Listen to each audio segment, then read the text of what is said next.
Now, before I get ahead of myself, let's begin. I gotta ask, what in the name of hell just happened? Abject sighed for a second time. That there was my friend Pinkie Pie, and you just frightened the frosting out of her. She glared at the human. What the hey were you thinking put on a scare like that? You got Apple Bloom and shivers. The said poor filly cowered behind a stack of empty produce crates, confused and on the verge of tears. Ellis looked and saw her big, wooby eyes that made him feel like dirt. He shuffled uneasily. I'm really sorry, ma'am. Didn't know that y'all would scared and shit. I may just got myself out of the zombie apocalypse, but I swear I don't mean to hurt nobody. He hadn't felt that awkward since he accidentally burnt half his neighbor's house. A story that also involved Keith and third-degree burns, too, no doubt. Here was a shining new world filled with talking, colorful equines, his favorite animal, and the first thing he did was showboat a dangerous, used weapon. Ellis admonished himself for being so thoughtless. Applejack's features softened. Ellis, I take your word for it. Nowhere in Equestria will you find a better expert on honesty. She spoke thoughtfully without an inch of boastfulness. Honesty was her element, after all. I knew from the moment, or rather the moment after, that you're a kind and faithful soul. But she peered at his now sheathed machete.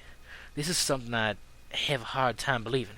Fighting and killing hordes of monsters? Monsters that used to be living things? The thought of such an atrocity made her stomach turn. Well, Ellis hesitated. They weren't technically undead. They were infected. Caught the green flu a couple months back. They may have looked like humans, but they acted like rabid animals. Applejack's heart nearly took a dive into her stomach. She desperately tried to halt her inflating fears and overclocking imagination and forced doubt and empathy into her mindset. She tried to string her vocabulary into proper sentences and failed. Only a single word escaped from her lips. How? I sure as hell don't want to die, he replied in a flat tone, one that dramatically contrasted his signature cheerful demeanor. I didn't want to kill anyone either, but I couldn't have both. Never had it cross his mind to regret taking the lives of perfectly innocent people turned zombies. He hadn't even considered it as he gunned them down in dozens. It never even entered his thoughts when he golf clubbed a bloody decapitated head for sport. No, Ellis. Applejack had calmed down enough to think clearly now. She trotted close to the brooding human. I mean, how do you go through all that and still be kind of happy? It wasn't an accusation. She couldn't fathom how fighting for his life didn't leave him scarred or heaving shouldered with grief. He half smiled at the orange earth pony. I remember a time when my aunt told me, Ellis, y'all perfect just the way you are. Whatever happens, whatever you do, don't let the world change you. Now I took those words to heart. I did. 'Cause I love my aunt. Rest her soul. And I've been living by him ever since. He crossed his legs and sat down on the barn floor. Alp Bloom was out of her hiding spot now, no longer afraid of the human. Ellis looked at her once again. I'm sorry, Alp Bloom. Didn't mean to scare you like that. I just do dumb things like that all the time. Can you forgive me? The filly kicked the dirt a bit, unsure of what to convene. It's okay, Ellis. I don't think you're bad at all. I think you're kind of cool. Ellis smiled. These ponies don't seem to hold a grudge very long, which was a relief for him, because he pissed off all kinds of people back in Savannah. Most of them never forgave him. I hate to interrupt, Applejack interrupted, but we got a problem on our hooves. Pinkie Pie headed off in the direction of Ponyville, and with that impression you gave her, I wouldn't be surprised if she was warning every pony there to lock their doors. Same thing happened with Sakura. We need to go get this straight before you get in real big trouble. I couldn't blame her. The way that whole thing looked wouldn't be too serene to me either. Ellis heaved himself off the dirt, brushing off his pants and motivating his limbs. So what do you need me to do? You're coming with me to Ponyville, Applejack explained, moving to the barn door. We'll talk to Twilight. She'll know what to do. Ellis looked a little puzzled. Me?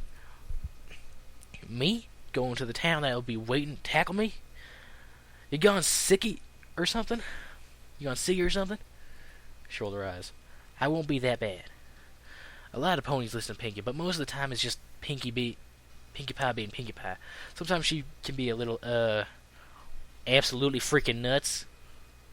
Ellis offered. Yeah, Applejack agreed right before her brain caught up with her. Wait, no! She's just very excitable. Probably because she eats too much sugar. No matter how many times I tell her it's bad for her health. Absolutely nuts. Got it. Gotcha. He grinned playfully at the slightly annoyed Earth pony before listening to the fallen cupcake tray. Fortunately, only the cupcakes fell out when the frightened pink pony had dropped and forgotten it. He lifted the tray and removed one of the pastries from its divot. Oh man, these smell good. He horked an Ellis-sized bite, pink frosting sticking to his nose and mouth. A rush hit his brain as the sugar touched his tongue. Good girl, ma'am. He muffed through the mass of baked goods stuffed in his cheeks. Best cupcake ever. Applejack face-hoofed. He completely forgot the matter hoof for a few cupcakes. His cheerful disposition was becoming more plausible by the second. She addressed her little sister. Now, Apple Bloom, tell your brother that me and Ellis gotta go to the town for a while. We'll be back by supper. She observed the human began to chow down on the next cupcake without even cleaning off his face first. Hopefully, she amended. Little filly nodded her head. Can do, big sis. With that, she galloped out the barn door and towards the apple grove. Applejack looked at Ellis and gestured her at the door. Any time now. He regained the awareness from the sugar trance and fumbled slightly. All right. Ellis held out the mail tray. Want some? She sighed. Well, all right. Applejack took the cupcake in her hoof and bit into the spongy confection. As always, Pinkie Pie's creation was absolutely delicious. Apple mingled with cinnamon and the sugar sparkled on her taste buds. Her annoyance with the human dissipated slightly. Finishing the cupcake, she wiped her face with her foreleg and re-gestured to the door. Now come on, we gotta get moving. Daylight's burning. Sure thing, sweetie. Ellis replied cheekily, intent on taking the cupcakes with him. As they left the homestead, Ellis restarted with his idle conversation. So how long does it take to get to Ponyville from here? About 40 minutes or so. She replied after a bit of calculation. Not too far. That's great. I can tell you more stories along the way. Applejack smiled. She would love to hear his stories. Applejack was close to brutalizing her forehead on a tree trunk until she could see backwards. She had been walking for over 35 minutes, and since they began their trek, Ellis had been storytelling non-stop. It would have been interesting if it wasn't complete gibberish. She had no idea what a truck was, nor a gas station, or Captain America. He talked about his buddy Keith and him more than half the time, spouting about their misadventures. But what made it unbearable was the way 8 or 9 cupcakes affected his verbal organization skills. He stopped midway through any given tale to go into finer detail. Then he'd forget the story he was telling and start an entirely new one. By about 10 or so minutes in, she tried her best to tune him out, almost counting the very second as the seemingly short walk transformed into an eternity. After I swore that she would rather be with Pinkie Pie or Rainbow Dash right now. Or both. Anything but this. So then we lit the fuse to the firecracker, see? And me and Keith snuck away. They exploded inside the Scarecrow's head and made a huge-ass noise. Scared the big flock of the crows away. But the crown caught on fire. Would have burned the whole crop, too. But I told Keith to roll himself on it to put it out. Oh boy, 3rd-degree burns on 95% of his body. Kind of reminds me of the time me and Hey, look, we're here! Applejack enthusiastically interrupted, slightly giving thanks to Celestia. Silently giving thanks to Celestia. The humble village of Ponyville emerged from the skyline, displaying the bright pastel-colored buildings. Ellis noted that they appeared almost cartoonish, the obnoxious outlines of some of them tracing wonky curves. He also noticed a lot of it appeared to be under repairs. Scaffolds and wooden cranes were stacked beside the structures. Y'all doing some renovation or something? Applejack sifted the dirt under her hoof. Just some repair work. Nothing too bad, though. The pair closed the distance between them and the town to find that it was, in fact, empty. Off in the distance, they could see some ponies slamming their doors or yanking the window shutters closed. Applejack gave a huff of frustration. Well, that's just great. Just dandy. You had to go and scare the hay out of the one pony who could make you welcome. Ellis flinched. Like I said, I'm sorry about that. I didn't mean to... He looked around at the various buildings as they strolled along the cobbled street. Forget it, Sugar Cube. She sighed for what seemed like the 100th time today. This was turning out to be extremely exhausting for the farm pony. I'm sorry. I don't actually blame you. We just gotta find a way to sort this out. There's a lot of reasonable folk out here. Applejack? Ellis turned to where the earth pony should have been, only to find that she was no longer there. He caught a glimpse of a door slamming close by. A door belonging to a building that looked like a gingerbread house. Applejack was submitted to a bone-crushing hug via two pink forelegs. Oh my gosh, Applejack, I was so scared that you got eaten by that monster, and I didn't know what I'd do without you. I'd probably cry and not feel like partying because you're my bestest friend in the whole world, and... A hoof was forcefully shoved in her mouth. Hold your horse, Pinkie. I'm fine, okay? That monster ain't no monster either. What do you mean? I've never heard of anything like that Pinkie Pie described. Like what Pinkie Pie described. A new voice, one she recognized as Twilight. What? Applejack released Pinkie Pie and looked around. The bakery, or Sugar Cube corner. Accompanying the party pony was Twilight Sparkle Dash and Fluttershy. All looked equally relieved to see Applejack as Pinkie was. AJ, don't kid yourself! Dash above her, agitated. Nothing that walks on two legs and carries around a huge knife could possibly be any good. Applejack narrowed her eyes at the cyan pony. And just what makes you so darn sure? Well, what makes you so sure, huh? She retorted stubbornly. Well, I'm sure of it, Pinkie interjected. I even made a song. She inhaled a large volume of air, prepared to vocalize through singing and dancing, when Applejack shoved her hoof in her mouth once again. Pinkie, we don't have time for this. Applejack? Fluttershy tried weakly. Girls! Every pony looked at an exasperated Twilight, seeing that she had their attention. She continued. AJ, I don't know much about what is going on, but Pinkie Pie ran down the street screaming about some monster, dragged us from our homes to bring us here, and we've been waiting here ever since. Rainbow Dash continued where Twilight left off. We were just about to go and do something about it, too. I told him I could kick the monster flank and be back here in no time when you showed up. She did an aerial flip, made a mock martial arts move. Did you already kick its flank? What? No. I'm trying to tell you that. Her voice trailed off that when the shop door creaked open and Ellis poked his head inside.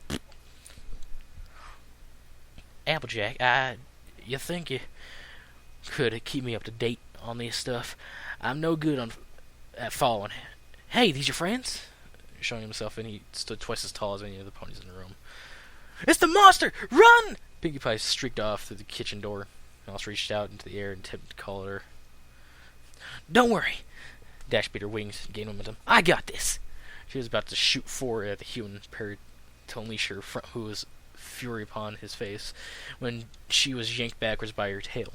She hit the floor, and Applejack spat out her Technicolor hair. What are you doing, AJ? I've been trying to tell y'all that he ain't gonna harm none of you. He looked over at the. She looked over at the bipedal southerner, his arms crossed in front of his face to desperately attempt to ward off Dash's attacks. Ellis, why don't you introduce yourself?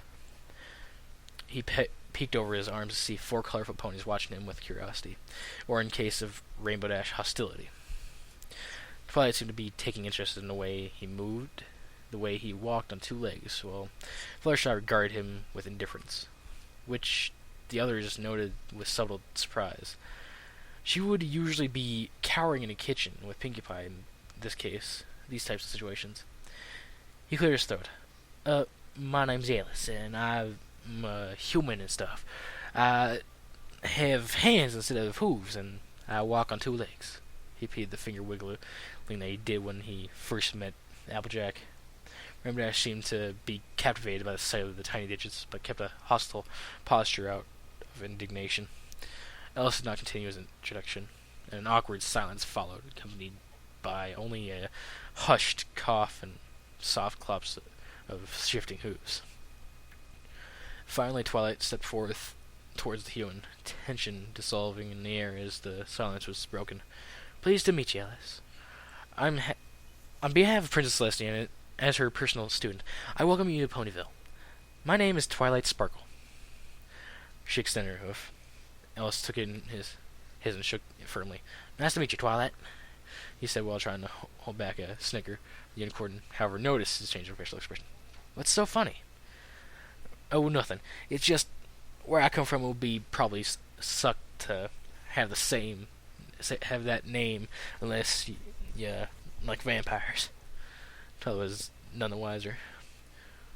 So, Ellis continued. I already met Applejack and her family, but she didn't tell me that you guys had unicorns and Pegasus too. Pegasi, Fluttershy quietly corrected. Got it. He turned to the rainbow maned Pegasus. What's your name? Dash, no longer seeing the need for hostility, switched to her showboating mode. She darted from her place and skidded to a halt right in front of the human, who, in turn, flinched again. My name's Rainbow Dash, fastest flyer in Equestria. She revolved around his head a couple times. Well, nice to meet you, too. Ellis had his hand for another handshake. Dash halted. Her dark pink eyes locked on his hands. His slender, flexible hand. It was discolored with splotches of dirt and oil, and the fingertips were all chewed on. But Dash didn't notice these traits in particular, as she absent-mindedly accepted the greeting gesture. She was too busy watching the way his digits bent and curved around her hoof, the way they wrapped and grasped it, like the wind that met her face when she flew at high speeds. Such motion, such dexterity. Hey, you mind if I look at this for a while? Ellis was slightly hesitant, but considered one. His curiosity was something completely alien, and decided there was no harm in sating it. Sure, go right ahead. Rainbow Dash continued to hover as she experimentally manipulated the hand with her front hooves. Felt like clear the throat. You probably know that the pony hiding in the kitchen is Pinkie Pie, but I don't believe you met Fluttershy yet. She called over to the canary Pegasus. Come on, you might as well. Fluttershy said, oh, that's okay. He already knows my name. I'll just stay over here. She yelped as Applejack came up behind her and scooted Fluttershy's haunches toward the human. Nonsense, Sugar Cube. This ain't nothing to be afraid of. She placed the blushing pony in front of Ellis, and in turn he gave her a friendly smile. Fluttershy wouldn't meet his eyes. I'm Fluttershy. She's not very good at meeting new folk, Applejack added. But she's real sweet. She ain't got nothing against you. It's alright. Y'all don't have to shake my hand to know me. It'd be worth noting that Rainbow Dash, who was still fiddling with his right hand, was getting awfully friendly with it, beginning to rub it on her muzzle. But Ellis didn't seem to notice. So these all your friends, Applejack? Not quite. Rarity and Dami ain't here. Twilight? Twilight glanced back at the kitchen door. Pinkie and Rarity wasn't at her. Pinkie said Rarity wasn't at her boutique. She must have been at the furniture store. Dominic doesn't come to Ponyville very often. Why's that? Ellis inquired. Well, because Rainbow looked up from hand she was so absorbed in. Because he smells. Rainbow Dash! Twilight admonished. What? It's true? He needs to be ran under a fire hose for like 5 hours if he ever gonna get clean. But that might make him smell even worse. The purple unicorn sighed. Dash went back to playing with Elsa's hand. So what do we do? Twilight pondered for a moment. Well, first we need to clear up this misunderstanding before the rumors start to get out of hoof. Should I get Pinkie? Fluttershy offered. That'll come later. We need an official welcome for him.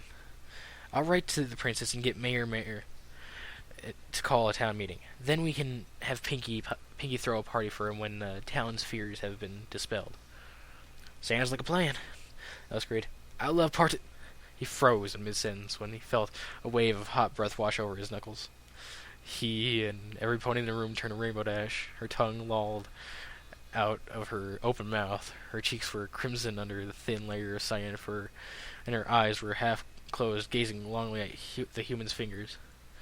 She was apparently, and for whatever reason, prepared to take the small, calloused appendages into her maw. Dash suddenly became aware of the eyes upon her and broke herself free of the trance, blushing profusely. She stuttered after a long, awkward silence. I think I left my clouds on fire. She said no more and shot out the open front door in a blur of rainbow. Okay. Elsa, his hand, turned it over and to try and figure what was so damn interesting about it.